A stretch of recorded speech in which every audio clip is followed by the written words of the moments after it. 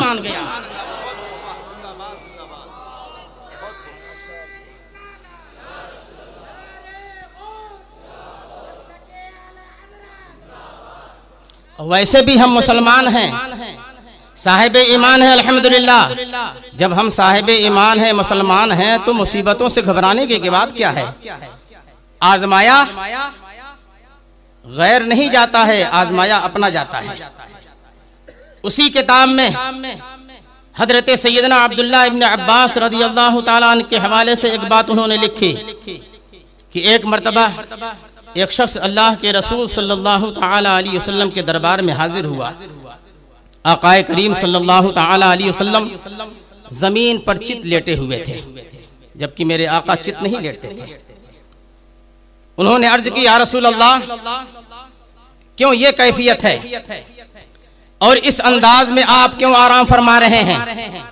تو بھوک کی شدت کی بنیاد پر یہ معاملہ تھا۔ رسول اکرم صلی اللہ تعالیٰ علیہ وسلم کی یہ کیفیت دیکھنے کے بعد دل ہی دل میں وہ تڑپنے لگتے ہیں۔ میرے آقا سے کچھ عرض تو نہ کیا، مگر وہاں سے نکلے اور نکل کر کے وہ کسی مزدوری کی تلاش میں لگ گئے۔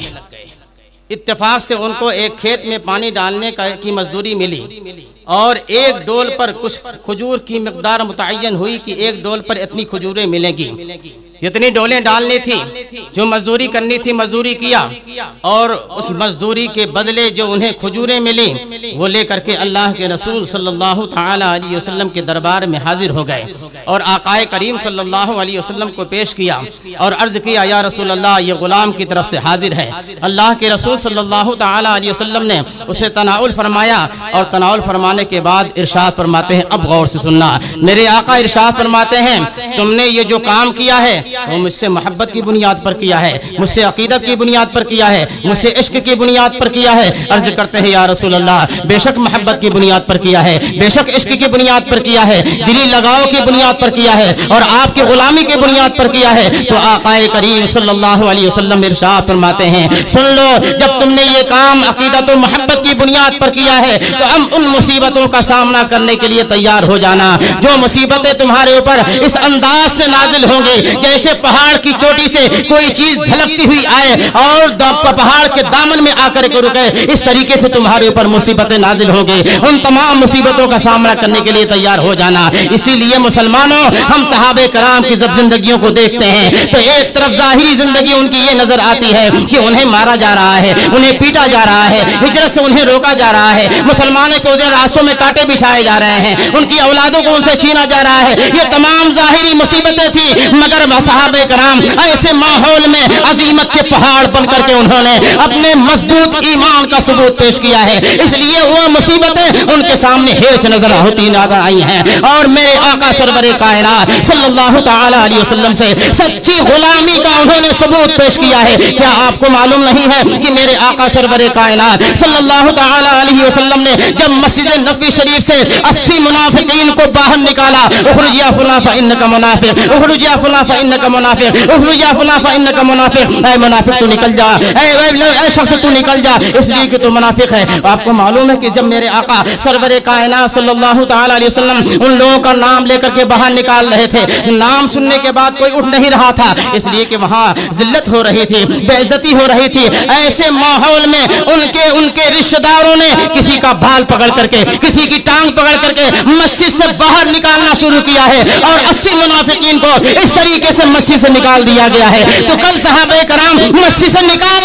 رہے تھے، اور آج کا ماحول کیا بنتا جا رہا ہے؟ ارے آج کا ماحول تو یہ بنتا جا رہا ہے، ہمارے جو متولیان ہیں سب سے زیادہ نکمے تو یہ ہیں، ان کو سب سے دوستی بنا بنائے رکھنا ہے, اپنے امام پر پابندی لگاتے ہیں. اصلاح پر گفتگو کرنا, اب ایک کمینے اصلاح کا معنی بھی جانتے ہو, اصلاح میں سب سے پہلے اصلاح عقائد آتا ہے, اصلاح میں اصلاح ایمان آتا ہے. اس لیے ان میں جتنے حضرات متولی ہیں یا مسجدوں کے ذمہ دار ہیں, وہ اپنے امام کو اس بات کی کھلی چھوٹ دیں کہ مذہب حقہ کے احقاق حق کے لیے اور باطل کے ابطال باطل کے لیے آپ کو کھلی چھوٹ دیا جاتی ہے, اور ہر محاذ پر ہم آپ کا ساتھ دینے کو تیار ہیں. جب ایسا کرو گے تو تمہارے اوپر مصیبتیں نہیں آئیں گی, اور مصیبت بھی ہوگی تو وہ مصیبت گلزار بن کر تمہارے سامنے رہے گی.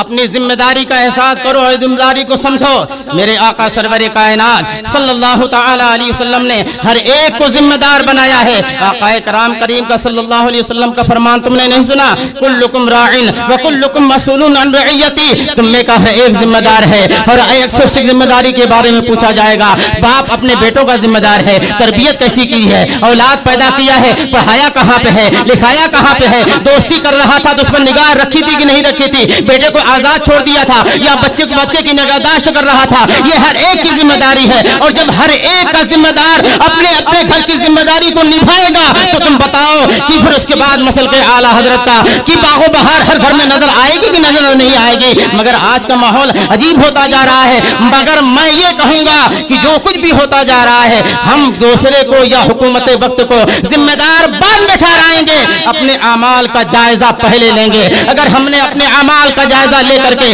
اپنے برے اعمال کو سدھار لیا ہے, نیکیوں کے راستے پر لگ گئے ہیں, تو اس کے بعد معاملہ یہ ہوگا کہ ایک چیز اللہ تبارک و تعالی اہل ایمان کو عطا فرماتا ہے, اور وہ چیز ہے رعب اور دبدبا. جب یہ چیز کب پیدا ہوگی, جب تمہارے اعمال صحیح ہو جائیں گے, تمہارا ایمان مضبوط ہوگا, تو اللہ تبارک و تعالی تمہارے اندر وہ رعب اور جذبہ اور وہ دبدبا پیدا فرما دے گا کہ غیر تمہارا بگاڑنا بھی چاہے گا تو تمہارے رعب کی وجہ سے تم سے قریب نہیں آ سکتا ہے, تمہارے رعب کی وجہ سے وہ تمہارے نزدیک نہیں آ سکتا ہے. اس لیے مسلمانوں اپنے اندر وہ جذبہ پیدا کرو جو صحابہ کرام کے اندر تھا, وہ پیدا نہیں ہو سکتا ہے تو اللہ تعالیٰ کی بارگاہ میں دعا کرو, اے پروردگار عالم جو ان کا نقش قدم ہے اس نقش قدم پر ہمیں قائم رکھ, اور وہ تمام چیزیں آج پانے کے لیے یہ ضروری ہے کہ مسلک اعلیٰ حضرت پر مضبوطی کے ساتھ قائم رہو. مسلک اعلیٰ حضرت پر قائم رہو گے تو وہابیت سے دور رہو گے, نجدیت سے دور رہو گے, رافضیت سے دور رہو گے, سلح کلیت سے دور رہو گے, اور تمہارا وہ معاملہ ہوگا کہ ہم نے الحمدللہ رب العالمین اپنے پورے مرشد حضور تاج الشریعہ کو بھی دیکھا ہے, اور میں حضور محدث کبیر کو بھی دیکھتا ہوں کہ اللہ تبارک و تعالیٰ نے ان لوگوں کے اندر کیسا رعب اور دبدبا پیدا فرمایا ہے کہ باہر کے سفر میں ہم یہ دیکھ رہے ہیں کہ کہیں پہ سختیاں ہوتی ہیں, کہیں امیگریشن کا معاملہ ہوتا ہے, کہیں سیکورٹی کا معاملہ ہوتا ہے, دوسروں کے ساتھ سختی کی جا رہی ہے, مگر یہ حضرات جب پہنچتے ہیں تو سختی تو دور کی بات ہے, وہ آفیسر کھڑے ہو کر کے سلامی پیش کرتا نظر آتا ہے.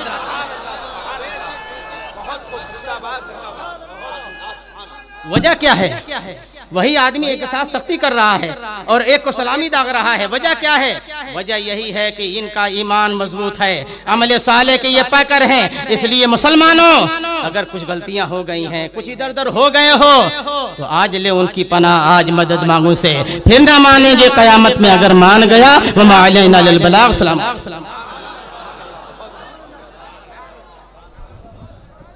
ہمارے YouTube چینل حقیقی سنی دلیر قادری کو سبسکرائب کریں اور بیل آئیکن پر کلک کریں.